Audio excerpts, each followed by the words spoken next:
Hey guys, so it is about 10 to 9 on Friday. I am a little early at work. Nobody's here yet to open the door, and I'm not going to go in just yet. But I wanted to go ahead and start this vlog. So basically last night I started the first book in the Consortium Rebellion trilogy by Jessie Mihalik, which is Polaris Rising.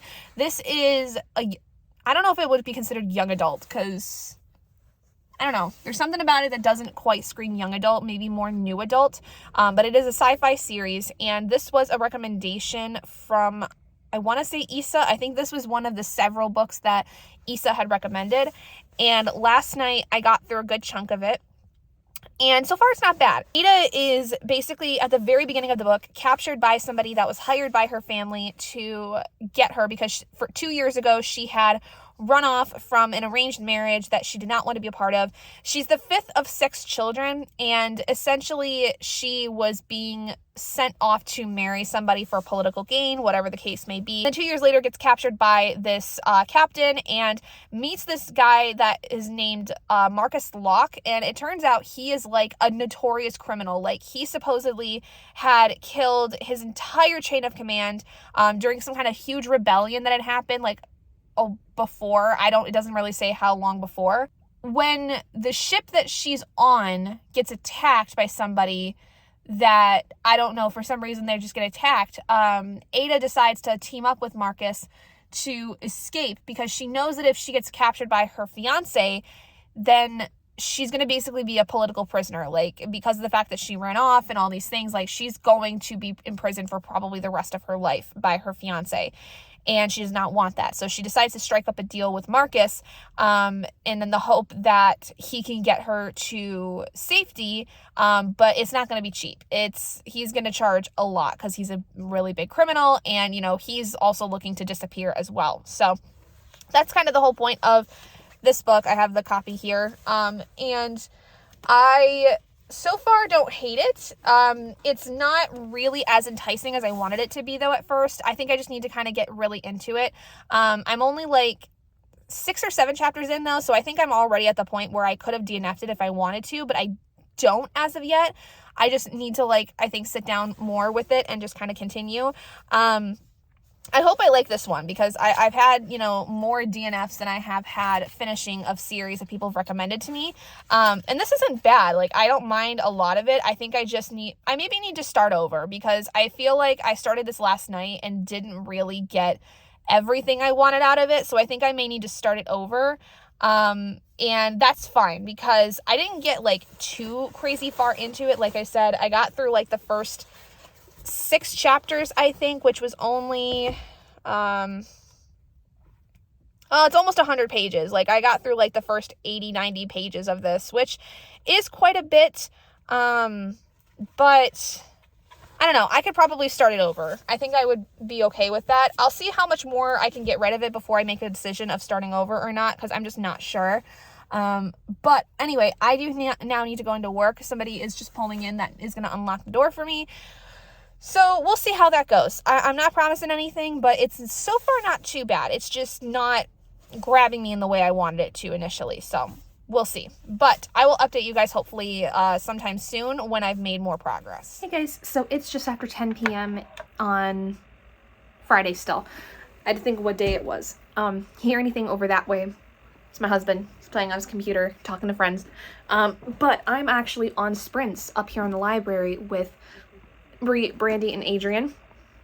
Very happy that I was able to get into sprints a couple times in the last couple weeks, because I feel like I've been not really able to hang out with people, and I've been having a lot of fun with getting back into sprints recently. So I think that I'm going to try to make this more of a regular thing.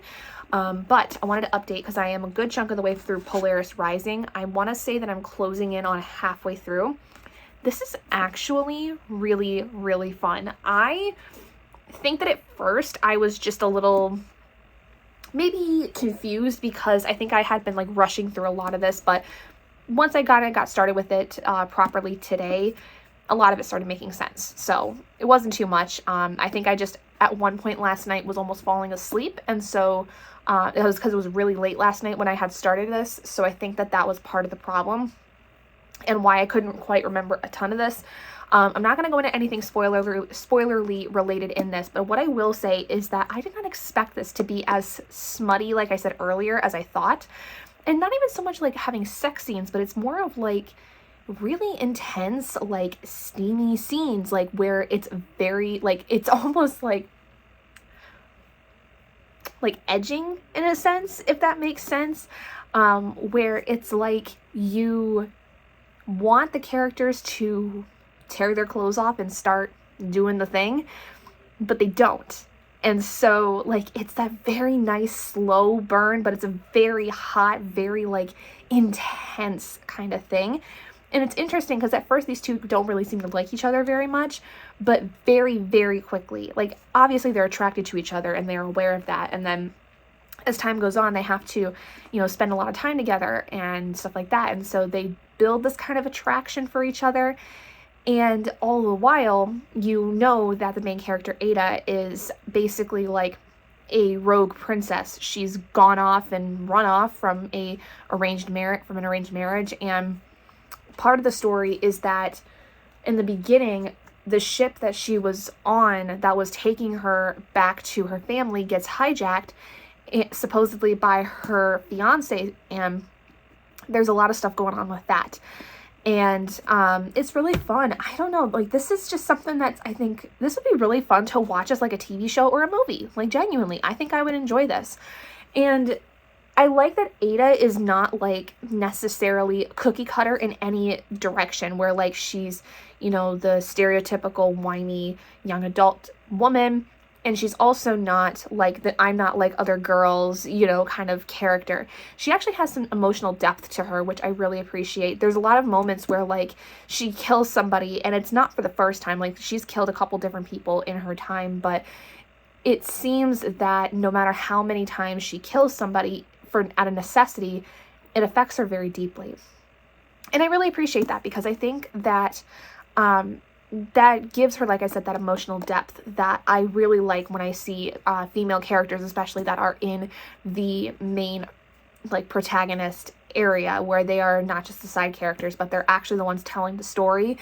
And I don't know, just something about the way that she kind of comes off is a little different than I feel like most female strong-headed, like, protagonists kind of are. A lot of times when you have a character that is a female that is strong-headed, they're like the I'm not like other girls kind of girl, and I hate that. That's always been one of my biggest, like, trope hates, is the I'm not like other girls girl. And I would say she kind of gives that vibe off at first, but the further you go on to the story, you realize that she's got more to her. And I appreciate her stance on why she doesn't want to be involved in an arranged marriage. I mean, she's the 5th child out of 6. And is the 3rd daughter out of 4 daughters that are in that entire set of siblings. And so I understand, like, the desire to not follow what the family's doing. And then on top of it, like, she doesn't know what there is to gain from marrying this person. There's no idea as to why this is good, except it's supposed to stop some war from happening, which she doesn't quite understand, and nobody's willing to tell her what's going on. So how can she blindly go into something that she doesn't even get any information on? And she's just supposed to nod her head and say yes sir and yes ma'am and go on her way? No, that's not who Ada is. That's not what she's going to do. So I just really appreciate that this character is a little bit more fleshed out than I think I had anticipated, especially with this being kind of more on that young adult, new adult kind of cusp. And because I wouldn't say it's fully adult. It's not, we don't have anything here that I would classify as being fully adult. It's definitely more of that, I think, new adult area, because like there's some stuff in here that I feel like most young adult books wouldn't really go into. Or at least especially when it comes to like the steamy scenes, there's not stuff that you would typically see as frequent in like a YA novel kind of thing. So yeah, I'm really enjoying this. Issa, I think we might finally have a winner, which I'm very excited for, because the last couple of books that Issa's recommended to me, I haven't really like jived with as much. And I have never been opposed to sci-fi. I like sci-fi. I just feel like I don't find as many things that I enjoy that I can like grasp and keep my head around. But I think since reading Red Rising earlier this year, like starting off the year with Red Rising, it's made this a little bit more approachable. And there's not really so much that like is crazy to me in terms of like the technology or anything. I mean, it's a space opera for one, and so like everything's different. There's planets that you can inhabit, all that stuff, just like with Red Rising. But for some reason, even the things that like kind of are specific to this future, they might go over your head, but they're not important enough to where like there's things that you have to know. And that's cool. Like, I appreciate that, because there's a lot of stuff in sci-fi that goes way over my head very easily in terms of like how things work and why things are able to be done. It comes to the fact that later there's going to be technology involved here that I would have to know about, which I think I may have reached one possible thing that I will have to pay attention to.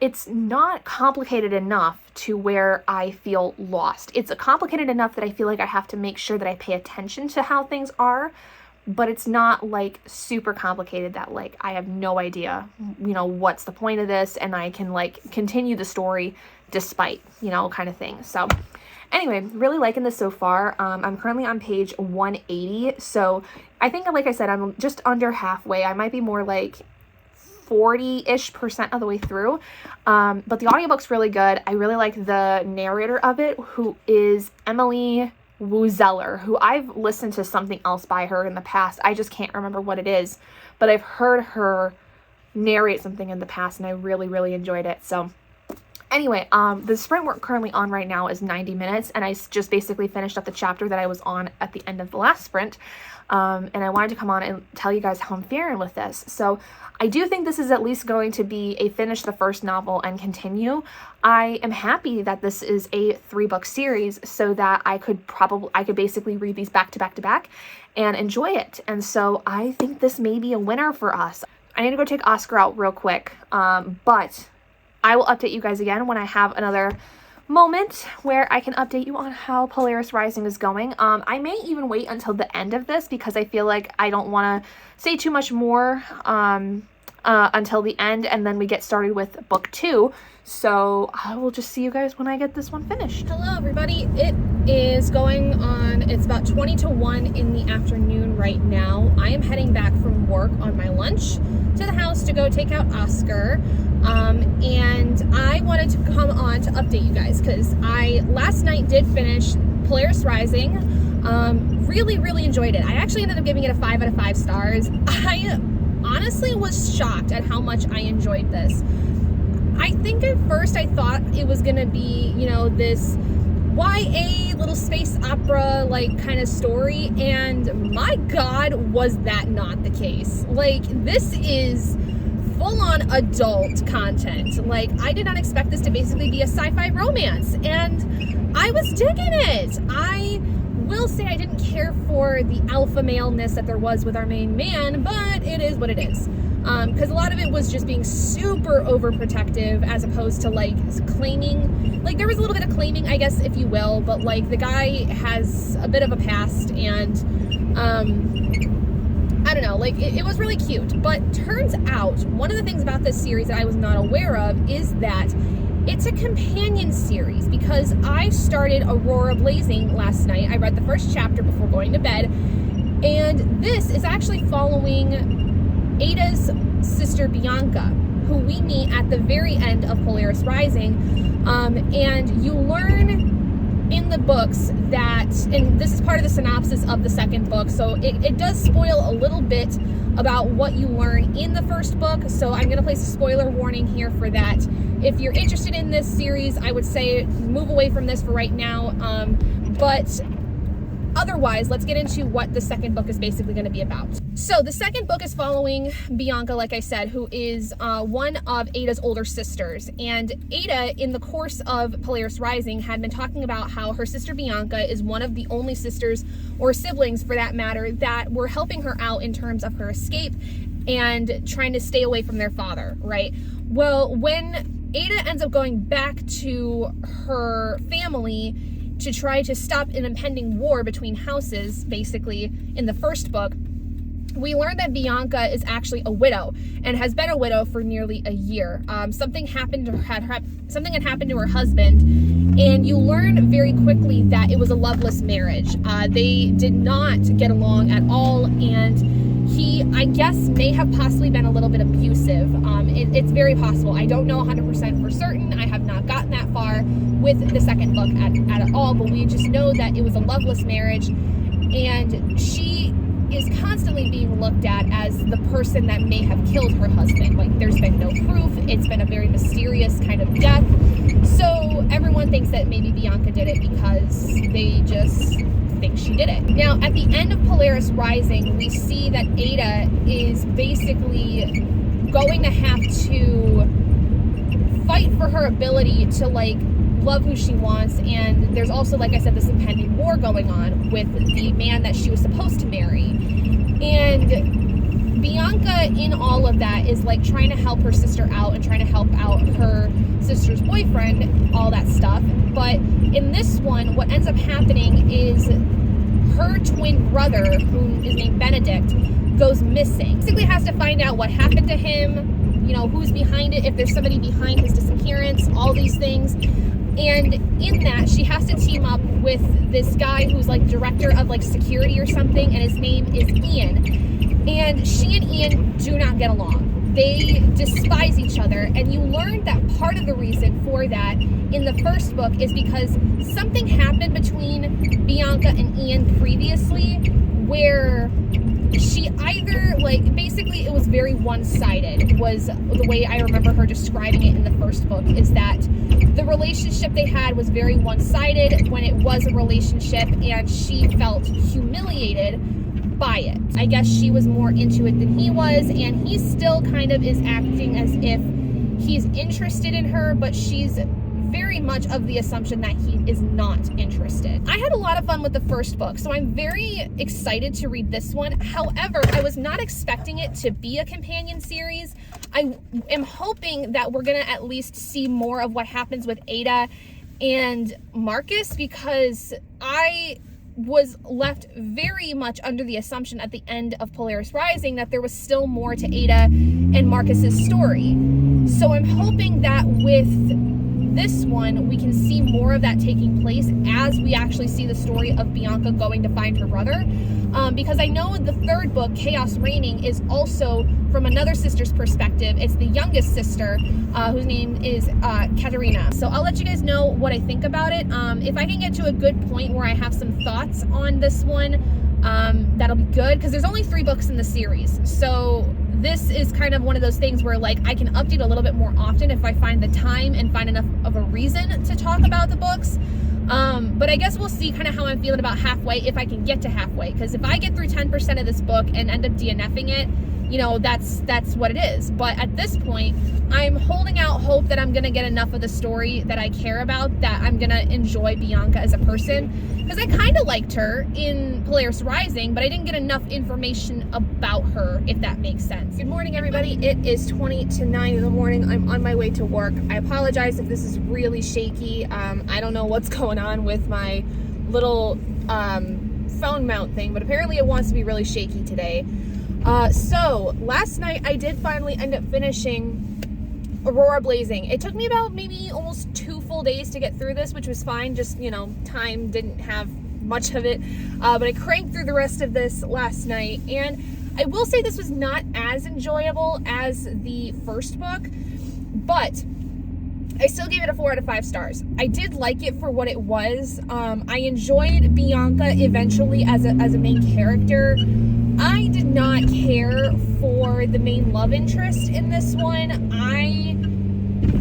He's kind of like a bit of a bully, and like I understand why he is, but it's even more aggravating than how the first guy in the first book was, because at least in the first book, like, it was kind of expressed that he's extremely overprotective, which this guy Ian is. But the thing with Ian too is that he's just so controlling, and like, he does not understand the word no when it comes to, like, I'm not gonna listen to you, I'm gonna do what I want kind of thing. Like, whatever.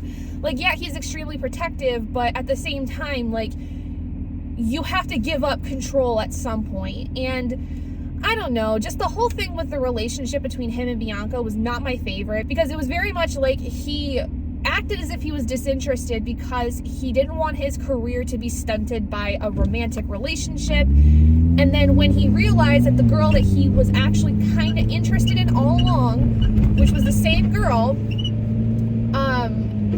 she ended up marrying somebody and he could do nothing. And he had no idea then too that she went through a very abusive relationship. Like, I'm gonna place massive trigger warnings for like domestic violence of sorts, also miscarriage, and just in plain generality, like domestic violence in multiple forms. Like, Bianca went through some shit and has like massive PTSD from it and anxiety and all these things. Like, the poor thing was put through the ringer with her last husband. And so she's obviously worried too about, like, you know, if she has a new relationship, is it going to be anything like her with her previous husband? And specifically, like, she has this thing for Ian and has for years. And like I said, he kind of was like a bully to her. And I don't know, just the whole relationship setup was not my favorite. I hate when the bully is like in any way the romantic interest, because I've been in that position where, like, a guy who was a bully of mine, I was romantically interested in. So basically, if it's just a call out on me on some of my issues, but I just don't like it. It's not something that I find very, I don't know, not necessarily realistic, because it is realistic. Like, people can fall in love with their bullies because, you know, at first it's like they like them a lot, and then, you know, they find out that they're a bully, and then their feelings go away, but then they still have feelings because that person made them feel a certain way at a certain time, you know, that kind of thing. So it's not like I'm saying it's like completely unrealistic. I'm just not a fan of it, because I think that with my experience of having gone through that, it is not something that I find to be maybe a healthy relationship, I guess. I don't know, maybe that's just my personal taste. I know there's a lot of people that like bully romances, and fair play to them on that. It's just not something I'm a fan of. But, so I did, like I said, give this a 4 out of 5 stars. I really enjoyed it. I really liked the way that the story developed. I appreciated that this also did not have the same kind of romantic formula that the first book did, because in the first book, it was very much early on attraction, and then like borderline sex, and then all of a sudden there was like a ton of sex scenes.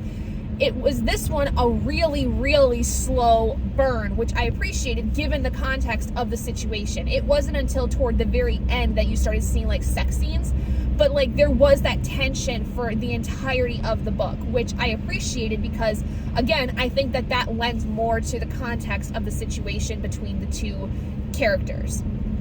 Now, the third book, which is called Chaos Igniting, is following the youngest sister in this family named Katerina.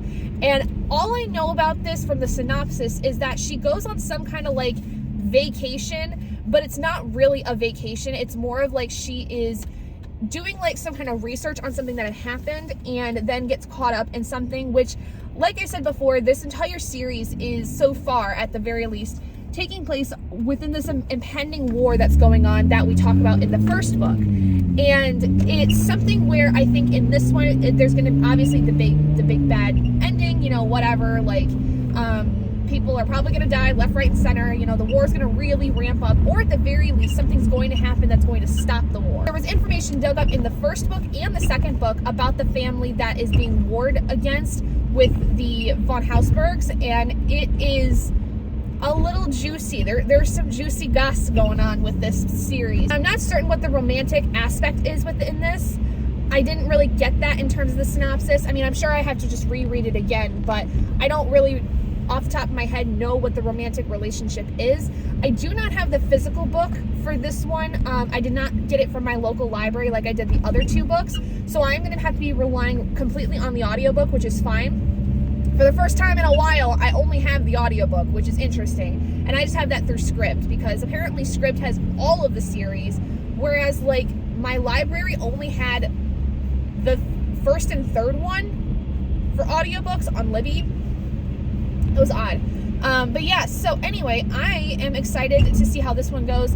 We learned more about Katarina in the second book than we did the first one, because in the first one, Ada was like almost completely incapable of talking to her family except for Bianca, which is, I think, why we had Bianca as our second protagonist in the second book, because she was introduced in the first one, and now that we have Katarina that was more introduced in the second book, that naturally leads us to the third book being from her perspective. Now, it's interesting though, because there's 4 sisters out of the 6 in this family, and we only have 3 books. So I'm curious whether we are going to get a 4th book eventually from the 4th sister or not, because the 4th sister is the eldest sister, okay?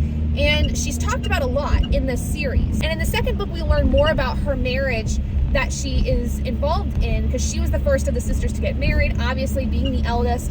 And we haven't really actually seen her. She's been more so talked about. So I am curious if in the third book we're going to see Hannah, who is the eldest sister, at all. And if we are going to see her, are we going to eventually get a 4th book in this series that is going to be about Hannah? Which would be interesting, because there's some stuff that does happen to her in the second book that like we hear about, that I'd be curious to know how she kind of deals with that. But at the very least, I can say that for this series, I'm going to finish the series, which is very exciting. Haven't had that in a couple months, so I'm very happy to say that Issa, we found one that is a series I enjoy, and I'm very happy to have found a series I really like. I feel like that this is a series that really hits a lot of what I like in terms of romance. The second book, romantic relationship notwithstanding, like that's just my personal taste. I'm not as much of a fan of. But the first book like hit all of the marks, like even with more of an alpha male character, which I'm not usually a fan of. I did appreciate Locke after some time, and like I really, really liked Ada a lot in the first book. So very happy to say that this series so far has been going really well. Let's keep our fingers crossed though for book 3, because there is still the chance that I would DNF book 3, but I'm thinking that with the way that I've enjoyed Jessie's writing so far, it's not going to be the case, but there is still that chance. So we'll see. But I am going to head out for right now, and I will speak to you guys when I've made some progress in Chaos Igniting. Hey guys, so I am ready to close out this vlog finally, because I have completed and rated Chaos Reigning by Jessie Mihalik. I had to think of what the title was for a second. I am very happy to say that this is now the second finished series for the Finisher DNF video series. I am so happy with this. This one ended up being a 4 out of 5 stars as well, and I think that my biggest problem with this one in particular was I just didn't like Katarina at one point as much as I wanted to. I think that there was something about her that just rubbed me the wrong way in certain situations, but overall it was really fun. I love the way that the rest of the story has developed, and I'm really sad that there's not a 4th book out yet, because I really think there would be a great opportunity for a 4th book. I want to see more with the 4th sister that we only get little bits and pieces of over the course of the series. I don't know, I wonder if maybe Jessie will end up coming out with maybe a novella at some point with the 4th sister. I really hope so, but rest assured she's going to be an author I keep my eye on, because apparently she has at least 2 more series that are all kind of sci-fi romances, and I think I'm going to enjoy them because I really, really enjoyed this series a lot.